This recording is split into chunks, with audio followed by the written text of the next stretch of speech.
ചില ആളുകൾ ചോദിച്ചു, മന്ത്രിമാർക്ക് ഇങ്ങനെ പൊക്കത്തിൽ കയറി പരിശോധിക്കണം, കളക്ടർക്കും PWD ഉദ്യോഗസ്ഥനും ഒരു നിർദ്ദേശം കൊടുത്താൽ ആ നിർദ്ദേശത്തിന്റെ അടിസ്ഥാനത്തിൽ അവർ റിപ്പോർട്ട് ചെയ്യേണ്ടതല്ലേ? അങ്ങനെ ദന്തഗോപുരങ്ങളിൽ ഇരുന്ന് ഇത് നിയന്ത്രിച്ച അനുഭവം നേരത്തെയും ഞങ്ങൾക്കില്ല. ആ ദുരന്തത്തിന്റെ ഭാഗമായി ജൂലൈ 30 മുതൽ ഒരു മാസക്കാലം അവിടെ നിന്നവരുടെ മുഖങ്ങൾ ഞാൻ ഈ കൂട്ടത്തിൽ കാണാനുണ്ട്. എങ്ങനെയായിരുന്നു ഞങ്ങൾ അവിടെ നിന്നിരുന്നത്? കളക്ട്രേറ്റിലെ ശീതീകരിക്കപ്പെട്ട മുറികളിൽ ഇരുന്നു കൊണ്ട് പ്രോട്ടോകോളിന്റെ വലിപ്പം പറഞ്ഞു നിന്നവരായിരുന്നില്ല ഞങ്ങളാരും. ഞങ്ങൾ എന്നുദ്ദേശിച്ചത് നമ്മളെല്ലാവരും ആ ചളി നിറഞ്ഞ മണ്ണിൽ ഗംബൂട്ടിട്ട് മുട്ടുവരെയും അരവരെയും താഴുന്ന ചളിയിലൂടെ നടന്നു പോകുമ്പോൾ ഏത് പ്രോട്ടോകോളിനെ കുറിച്ചാണ് നമ്മൾ ആരെങ്കിലും ആലോചിക്കുന്നത്?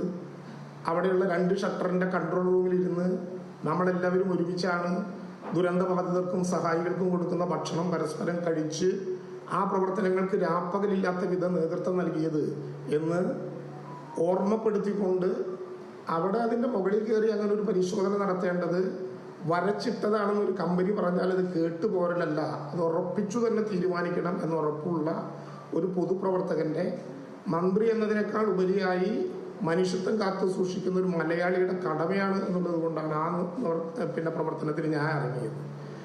എന്തെല്ലാം ആക്ഷേപമാണ് അതിൻ്റെ ഭാഗമായി സൈബർ ഇടങ്ങളിൽ ഉണ്ടായത്. ഞാനൊരു കാര്യം എൻ്റെ പത്രസമ്മേളനം കേൾക്കുകയും വായിക്കുകയും ചെയ്യുന്ന എല്ലാവരോടും പറയട്ടെ, ഏതെങ്കിലും വിധത്തിൽ നൗഫലിനെ സാമൂഹ്യ മാധ്യമങ്ങളിലോ അല്ലാതെയോ ആക്രമിക്കാവുന്ന ഒരു പണിക്കുമാരും മുതിരരുത്. ഞങ്ങൾ പറഞ്ഞാലും മുതിർന്നു എന്നല്ല ഞാൻ പറഞ്ഞതിൻ്റെ അർത്ഥം. ഒരു പണിക്കുമാരും മുതിരരുത്. നൗഫൽ ഒരു ദുരന്തബാധിതനായിട്ടുള്ള മനുഷ്യനാണ്. അയാൾക്ക് വികാരപരമായ വിധത്തിൽ എന്തെങ്കിലും പറഞ്ഞു എന്ന് കരുതി അദ്ദേഹത്തെ ആക്രമിക്കാവുന്ന ഒരു പണിയും ആരും ചെയ്യരുത് എന്ന് ഞാൻ സവിനയം അഭ്യർത്ഥിക്കുകയാണ്. പക്ഷേ ഒരു ദുരന്തബാധിതന്റെ ഹൃദയം തകർന്ന വാക്കുകൾക്ക് ചൂളമടിച്ചും താളമിട്ടും ഉറക്കെ പരിഹസിച്ച് ചിരിച്ചും നിൽക്കുന്നവർ ഏത് സന്ദേശമാണ് പൊതുസമൂഹത്തിന് നൽകുന്നത് എന്ന് എനിക്ക് വളരെ ഗൗരവമായി തോന്നേണ്ടതുണ്ട്. എന്തെല്ലാം കേൾക്കേണ്ടി വന്നു. കൂലിപ്പണിക്കാരൻ രാജൻ, തൃശ്ശൂരിൽ നിന്നൊരു പണിക്കാരനെ കിട്ടി വാർക്കപ്പണിക്ക്. ഞാൻ തുറന്നു പറയട്ടെ, ഒരു കൂലിപ്പണിക്കാരൻ രാജൻ എന്ന വാക്ക് കേൾക്കുമ്പോൾ ഈ പാർട്ടി ഓഫീസിൽ നിന്ന് പറയാം, എനിക്ക് ആത്മാഭിമാനം വർദ്ധിക്കുന്നതല്ലാതെ ഒരു തരി പോലും അത് കുറഞ്ഞിട്ടില്ല. PC ജോഷിയുടെയും രാജേഷ് റാവുവിൻ്റെയും P കൃഷ്ണപിള്ളയുടെയും ഒക്കെ സ്മരണകൾ ഇറങ്ങുന്ന ഈ പാർട്ടി ഓഫീസിൽ നിന്ന് എന്നെ മന്ത്രിയായി ചുമതലപ്പെടുത്തി പറഞ്ഞു വിട്ട് 5 വർഷം കഴിഞ്ഞ് കയറി വരുമ്പോൾ മുതലാളി രാജൻ എന്ന പേര് കേട്ടില്ലല്ലോ. കൂലിപ്പണിക്കാരൻ രാജൻ എന്ന് പറയുന്നതിൽ ആത്മാഭിമാനമുള്ളയാളാണ് ഞാൻ എന്ന് ആവർത്തിച്ച് വികാരപരമായി തന്നെ പറയണം എന്നാണ് എനിക്കിഷ്ടം. കാരണം ഞാൻ പ്രതിനിധീകരിക്കുന്നത് ഒരു തൊഴിലാളി വർഗ പ്രസ്ഥാനത്തിൻ്റെ പ്രതിനിധിയാണ് എന്നുള്ളത് കൊണ്ട് ആ കൂലിപ്പണിക്കാരൻ്റെ ഹൃദയവികാരങ്ങളും വേദനകളും അറിയുന്ന തൊഴിലാളികളുടെയും കൂലിപ്പണിക്കാരുടെയും ഒക്കെ വേദനകൾ അറിയുന്ന ഒരു മണ്ണിൽ നിന്ന് വന്ന ഒരാളെന്ന നിലയിൽ ഞാൻ എൻ്റെ അഭിമാനകരമായിട്ടുള്ളൊരു സമ്മാനമായി സുഹൃത്തുക്കളിൽ നിന്ന് അത് ഹൃദയപൂർവ്വം ഏറ്റുവാങ്ങുന്നു. പക്ഷെ ഒരു കാര്യം മനസ്സിലാക്കേണ്ടതുണ്ട്, എന്നെ നികൃഷ്ടനാക്കാനോ എന്നെ തള്ളിപ്പറയാനോ വേണ്ടിയാണല്ലോ കൂലിപ്പണിക്കാരൻ്റെ പേര് ഉപയോഗിച്ചത്. അപ്പോൾ കൂലിപ്പണിക്കാരനെ കുറിച്ച് പറയുന്നവൻ്റെ സങ്കല്പം എന്തായിരിക്കും? ഓരോരുത്തരുടെയും സംസ്കാരത്തിനും ഓരോരുത്തരുടെയും ഇഷ്ടത്തിനും ചേർന്ന വിധത്തിൽ അങ്ങനെ പറയുന്നതിൽ ഒരു പ്രശ്നവും എനിക്കില്ല. വളരെ അഭിമാനത്തോടെ ഞാനത് ഏറ്റെടുത്തതായി സവിനയം നിങ്ങളെ അറിയിക്കാൻ വേണ്ടി ആഗ്രഹിക്കുകയാണ്. ഇങ്ങനെ സൈബർ ഇടത്തിൽ ആക്രമണം പാടുന്നു. മന്ത്രി ആരാണ്? നാടകം കളിച്ച ആളാണോ? മന്ത്രി ആരാണ്? രാജാവാണോ? മന്ത്രി ആരാണ് ഇതിൻ്റെ മുകളിൽ കയറി പ്രവർത്തിക്കാൻ? മന്ത്രിക്ക് നടക്കാനും കയറാനും പറ്റുന്ന ഇടങ്ങൾ നേരത്തെ നിശ്ചയിച്ചിട്ടുണ്ട്. കേരളം മുഴുവൻ യഥാർത്ഥത്തിൽ ഇവിടെ പണിയുന്ന വീടുണ്ടല്ലോ, നൗഫലിൻ്റെതടക്കം 410 വീടുകൾ. ആ വീടുകൾക്ക് ഇനി ഒരു ഗന്ധം കൂടി സഹിക്കേണ്ടി വരും. അത് ഈ നാട്ടിലെ അവൻ്റെ മുണ്ട് മുറുക്കി കൊടുക്കുമ്പോഴും ഈ നിധിയിലേക്ക് സംഭാവന ചെയ്ത പാവപ്പെട്ടവൻ്റെ വിയർപ്പിൻ്റെ മണമുണ്ട് അവിടുത്തെ ഓരോ ഇഷ്ടിയേക്കും. ആ വികാരം അവിടെ ഉണ്ടാകും. അത് കരുതി അവിടുത്തെ പണിയാൻ പോകുന്ന ഒരു വീടിനെ, പണിതുകൊണ്ടിരിക്കുന്ന ഒരു വീടിനെ 5 വർഷക്കാലത്തെ ഡിഫക്റ്റ് ലൈബിലിറ്റി ഉൾപ്പെടെ കെയർ ചെയ്തുകൊണ്ട് ലോകത്ത് ഇതുവരെ ഇല്ലാത്തൊരു മാതൃക അവതരിപ്പിക്കുന്നതിന് ഇത്ര മോശമായി ചിത്രീകരിക്കാൻ പാടുമോ എന്നുള്ളത് അവരവരാലോചിക്കണം. അവരുടെ സംസ്കാരത്തിൻ്റെ അളവുകോൽ അളക്കാനുള്ള യന്ത്രം കൂലിപ്പണിക്കാരനും വാർക്കപ്പണിക്കാരനും ആയതുകൊണ്ട് എൻ്റെ കയ്യിലുണ്ടാകും എന്ന് നിങ്ങൾ തെറ്റിദ്ധരിക്കരുത്. പക്ഷെ കേരളത്തിലെ ജനങ്ങളുടെ മനസ്സിൽ ആ അളവുകോലുണ്ട്. അത് വെച്ചവർ തൂക്കുകയും അത് വെച്ചവർ അളക്കുകയും ചെയ്യും. എത്ര ആക്ഷേപങ്ങളാണ് കേട്ടത്. ഇതുവരെ കൊടുക്കാത്ത ബ്രെഡ് പൂത്ത സ്ഥലമല്ലേ ചൂരൽമല. ജൂലൈ 30 വൈകുന്നേരം ഞാനിരിക്കുമ്പോൾ പല മാധ്യമ സുഹൃത്തുക്കളും അവിടെ ഉണ്ടായിരുന്നു. കേരളത്തിലെ ഹോട്ടൽ ആൻഡ് റെസ്റ്റോറൻറ്റ് അസോസിയേഷൻ ഞങ്ങൾ ഇനിയുള്ള ദിവസം തീരും വരെ ഭക്ഷണം ഉണ്ടാക്കാം എന്ന് ഞങ്ങളോട് പറഞ്ഞു. മേപ്പാടി പോളിടെക്നിക്ക് അതിനുള്ള സ്ഥലമായി ഞങ്ങൾ കൊടുത്തു. ആ ഉണ്ടാക്കുന്ന ഭക്ഷണം ഫുഡ് ആൻഡ് സേഫ്റ്റി എല്ലാ മണിക്കൂറിലും പരിശോധിച്ചു. അങ്ങനെ കൊടുക്കുന്ന ബ്രെഡല്ലാതെ അങ്ങനെ കൊടുക്കുന്ന ഭക്ഷണമല്ലാതെ ഒരു പീസ് ബ്രെഡ് പോലും ഗവൺമെൻറ് കൊടുക്കാതിരിക്കുമ്പോൾ ആ ബ്രെഡ് പൂത്തു എന്ന് പറഞ്ഞവർ എന്തിനാണ് അങ്ങനെ പറഞ്ഞത്? ഏത് താല്പര്യത്തിന് വേണ്ടിയാണ് അങ്ങനെ പറഞ്ഞത്? ലോകത്തിൻ്റെ മുമ്പിൽ ഈ കേരളത്തെ അപഹസിപ്പിക്കാനല്ലേ? പ്രധാനമന്ത്രി വന്ന ആഗസ്റ്റ് 10 തീയതി എല്ലാ തെരച്ചിലും നിർത്തി എന്ന് പ്രഖ്യാപിച്ച് പ്രസംഗം നടത്തിയത് ഏത് താല്പര്യത്തിൻ്റെ പേരിലാണ്? ഞാൻ നിങ്ങളുടെ നേരെ വിരൽ ചൂണ്ടുന്നില്ലെങ്കിലും വിനയത്തോടെ ഒരു കാര്യം പറയട്ടെ. 2024 രണ്ടാം ഓണം കണ്ണീരോടുകൂടി ഉച്ചഭക്ഷണം കഴിച്ച ഒരാളാണ് ഞാൻ മാത്രമല്ല, ഈ കേരളത്തിലെ സന്നദ്ധ സംഘടനാ പ്രവർത്തകരായ ആയിരക്കണക്കിന് പേർ. നമ്മുടെ റിപ്പോർട്ട് അവതരിപ്പിച്ചു രാവിലെ മാധ്യമങ്ങളിലൂടെ, ഇതുപോലെ തന്നെ മാധ്യമങ്ങളിലൂടെ ബ്രേക്ക് ചെയ്തു. എന്താണ് ആ വാർത്ത? പുത്തുമലയിലെ ബറൈൽ ഗ്രൗണ്ടിൽ കുഴിയെടുത്ത് എല്ലാവിധ നർമ്മകളോടുകൂടി നാം അടക്കം ചെയ്ത ബറയിൽ നടത്തിയ മൃതശരീരങ്ങളിൽ ഓരോ കുഴിക്കും 75,000 രൂപ കേരളത്തിലെ ഗവൺമെൻറ് ഏറ്റെടുത്തു, കാശ് മേടിച്ചു എന്ന് പ്രചരണം ഈ കേരളത്തിലുണ്ടായില്ലേ? എത്ര വേദനാജനകമാണത്.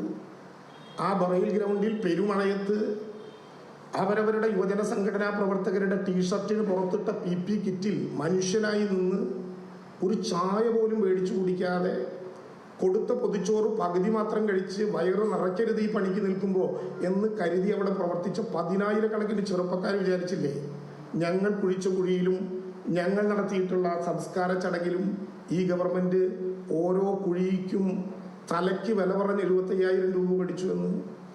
The cost involved and estimated to be എന്ന ആമുഖത്തോടെ ബഹുമാനപ്പെട്ട പ്രധാനമന്ത്രി പറഞ്ഞതനുസരിച്ച് 1,202 കോടി രൂപയുടെ ഒരു ബഡ്ജറ്റ് അഥവാ ഒരു എസ്റ്റിമേറ്റ് മെമ്മോറാണ്ടമായി കേന്ദ്ര ഗവൺമെന്റിന് കൊടുത്തതാണെന്ന് ഞങ്ങൾ എത്ര തവണ പറഞ്ഞിട്ടും 36 മണിക്കൂർ ഈ കേരളത്തിലെ നന്മ നിറഞ്ഞ മനുഷ്യരെ പോസ്റ്റ്മോർട്ടം ചെയ്തില്ലേ നമ്മുടെ ശീതീകരിക്കപ്പെട്ട ചർച്ചാ സ്ഥലങ്ങളിൽ?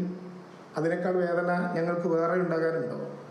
ആ 36 മണിക്കൂറിന് ശേഷം എല്ലാവരും പറഞ്ഞു ഞങ്ങൾക്കൊരു ചെറിയ തെറ്റുപറ്റി, ഇത്ര നേരവും ഞങ്ങൾ ചർച്ച ചെയ്തത് കൊടുത്തൊരു അപേക്ഷയെക്കുറിച്ചായിരുന്നു, അതിപ്പോഴാണ് ഞങ്ങൾക്ക് മനസ്സിലായത്.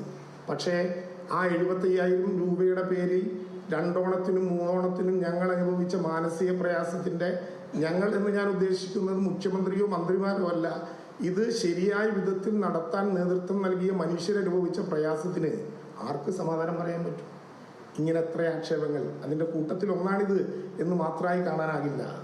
ഇതിൻ്റെ പിന്നിലുള്ള ലക്ഷ്യങ്ങൾ എന്ത് എന്ന് കേരളം തിരിച്ചറിയേണ്ടതുണ്ട്. ഈ ദുരന്തം നടന്ന് 61 ദിവസം കഴിഞ്ഞപ്പോൾ ഭൂമി ഏറ്റെടുത്തില്ലേ? ആ ഭൂമി ഏറ്റെടുത്തതിന് ശേഷം എത്ര വേഗത്തിലാണ് വ്യവഹാരങ്ങളിലേക്ക് ബന്ധപ്പെട്ടവർ കടന്നുപോയത്? അന്നൊക്കെ ഞങ്ങൾ കാത്തിരുന്നു. മാർച്ച് 27 തീയതി തറക്കല്ലിട്ടപ്പോഴും പണി നടത്താൻ കോടതി അനുവാദം തന്നില്ല. പണം നിശ്ചയിക്കണം LAR പ്രകാരം എന്ന് അന്നും കോടതി വാദിച്ചു. അങ്ങനെ ഏപ്രിൽ 12 തീയതിയാണ് കോടതി അടയ്ക്കുന്ന ദിവസം തുക കോടതി നിശ്ചയിച്ചത്.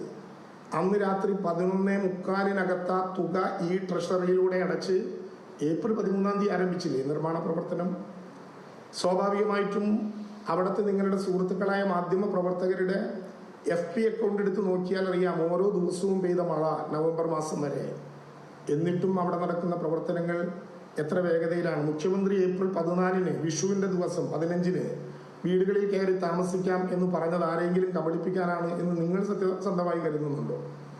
അവിടെ വീടുകളുടെ 102 എണ്ണം ഇതിനകം കൈമാറിയിട്ടുണ്ട്. പക്ഷെ കിഫ്കോണും അതുപോലെ തന്നെ ULCCയും വീട്ടുകാരും കൂടി പരിശോധന നടത്തണം. ഈ മാസം അവസാനത്തോടു കൂടി വീട് മാത്രമല്ല അതിനോടനുബന്ധമായിട്ടുള്ള FTR പ്രകാരമുള്ള ടാർ അടക്കം വിട്ടുതരാം എന്നാണ് അവസാനം ULCC കിഫ്കോണിൻ്റെ കൂടി ധാരണയോടുകൂടി പറഞ്ഞു വെച്ചിട്ടുള്ളത്. അതവർ ചെയ്തില്ലെങ്കിൽ അതുമായി ബന്ധപ്പെട്ട നടപടിക്രമങ്ങളിലേക്ക് പോകും. അങ്ങനെയല്ലേ അതിനെ കാണേണ്ടത്? അതിന് കേരളത്തെ മുഴുവൻ അപമാനിക്കുന്ന വിധത്തിലുള്ള നടപടിക്രമങ്ങളിലേക്ക് പോകാൻ പറ്റുമോ? പോകേണ്ടതുണ്ടോ? ഒരു കാര്യം കൂടി പറഞ്ഞുകൊണ്ട് ഞാൻ അവസാനിപ്പിക്കാം. അവിടെ ഞങ്ങൾ തരാത്തത് കൊണ്ടാണ്, ഭൂമി തരാത്തത് കൊണ്ടാണ് നിർമ്മാണ പ്രവർത്തനം വൈകിയത്. 4 മാസമല്ലേ ആയിട്ടുള്ളൂ ഞങ്ങൾ തുടങ്ങിയിട്ട്. ആരുടെ കുറ്റാണ്? നേരത്തെ മുസ്ലിം ലീഗും കോൺഗ്രസും ഉൾപ്പെടെയുള്ള കക്ഷി നേതാവിനെയും ഉപനേതാവിനെയും വിളിച്ചു ബഹുമാനപ്പെട്ട മുഖ്യമന്ത്രി ജനുവരി 1 ചർച്ച നടത്തി പല അഭിപ്രായങ്ങൾ വന്നു. ഒരു നിങ്ങളെടുക്കുന്ന പൊതു നഗരത്തിൽ ഏതെങ്കിലും ഒരു ഭാഗം ഓരോ രാഷ്ട്രീയ പാർട്ടിക്കും ഓരോ സ്പോൺസർമാർക്കും, രാഷ്ട്രീയ പാർട്ടി എന്ന് പറയുന്നതിൽ അർത്ഥമില്ല, ഓരോ സ്പോൺസർമാർക്കും മാറ്റി കൊടുക്കാനാകുമോ? ഞങ്ങൾ പറഞ്ഞു, ഞങ്ങളല്ല, ഗവൺമെൻറ് പറഞ്ഞു, അങ്ങനെ ഓരോരുത്തർക്കും കൊടുത്താൽ ഓരോ കോർണറുകളായി അത് മാറും, അതിനിടവരുത്തരുത്. നമുക്ക് എല്ലാവർക്കും കൂടി അങ്ങ് പണിതേക്കാവണേ. ഓരോ സ്ഥലം ഓരോരുത്തർക്കും മാർക്ക് ചെയ്ത് കൊടുക്കുന്നത് ശരിയല്ലല്ലോ, നമുക്ക് ഒരുമിച്ച് പണിയാം. മാത്രമല്ല, കേരളത്തിന് ഇതിനു മുമ്പ് നടന്നൊരു ദുരന്തം ഓർമ്മയുണ്ടോ? സുനാമി. ആ സുനാമി ദുരന്തത്തിൽ കേരളത്തിൽ പണിത ആയിരക്കണക്കിന് വീടുകൾ എത്ര ദിവസം കൊണ്ട് ലീക്ക് ചെയ്യുകയും തകരുകയും തകർന്നു വീഴുകയും ചെയ്തു, നമുക്ക് അനുഭവമില്ലേ? അതേതെങ്കിലും ഒരു മുഖ്യമന്ത്രിയുടെയോ മന്ത്രിയുടെയോ തലയിൽ കെട്ടിവെക്കുകയാണോ? ഞങ്ങളല്ല, ഒരിക്കലും അങ്ങനെ ചെയ്യില്ല. ഓരോ കരാർ കമ്പനി, ഓരോ സ്പോൺസർമാർ സർക്കാർ കൊടുത്ത സ്ഥലത്തങ്ങ് കെട്ടി. ആ ദുരന്തം ഉണ്ടാകാതിരിക്കാൻ കോമണായ ഒരു സ്ഥലം, ഒറ്റ നേതൃത്വം. അതിൽ അന്ന് 25 ലക്ഷം രൂപയും 5 സെന്റും പറഞ്ഞപ്പോൾ ചർച്ചയുണ്ടായി, കൂട്ടണം. 7 സെന്റാക്കി വർദ്ധിപ്പിച്ചു, 25 20ആക്കി കുറച്ചു.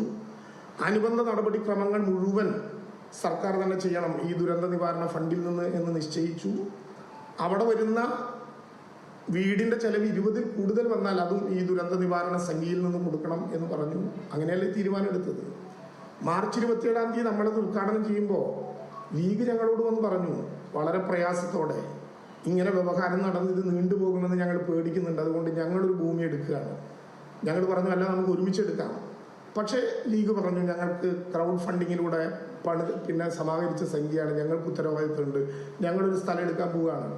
കഴിഞ്ഞ ദിവസം ബഹുമാനപ്പെട്ട പ്രതിപക്ഷ ഉപനേതാവ് പറഞ്ഞെന്താ, ആ സ്ഥലവുമായി ബന്ധപ്പെട്ട പ്രശ്നങ്ങൾ പലത് കേട്ടിട്ടും ഗവൺമെന്റ് നിഷേധാത്മകമായ ഒരു സമീപനം എടുത്തില്ലെന്ന് മാത്രമല്ല, സഹായകരമായ നിലപാടെടുത്തു. ലീഗ് സ്ഥലം മേടിച്ചു പോകുമ്പോൾ കോൺഗ്രസ് കരുതിയെന്താ, ലീഗുമായി ഞങ്ങൾക്ക് ശത്രുതയുള്ളത് കൊണ്ട് അവർക്ക് മാത്രം സ്ഥലം കൊടുത്തില്ല, ബാക്കിയുള്ളവർക്ക് സ്ഥലം കൊടുക്കും എന്ന് നിങ്ങൾ കരുതിയോ? എന്തൊരു വർത്താനാണ് പറയുന്നത്. ഇപ്പോൾ കിട്ടിയ കാശാണ് കണക്കെങ്കിൽ ഞങ്ങൾ സ്ഥലം കൊടുത്താൽ അതിൽ എത്ര വീട് പണിയാനുള്ള കാശ് ഇപ്പോൾ സമാഹരിച്ചതിലുണ്ട്. ഇങ്ങനെയൊക്കെ വ്യത്യസ്തമായ ചോദ്യങ്ങളുണ്ട്. അതിലേക്കൊന്നും ഇപ്പോൾ കടക്കണം എന്ന് ഞാൻ ആഗ്രഹിക്കുന്നില്ല.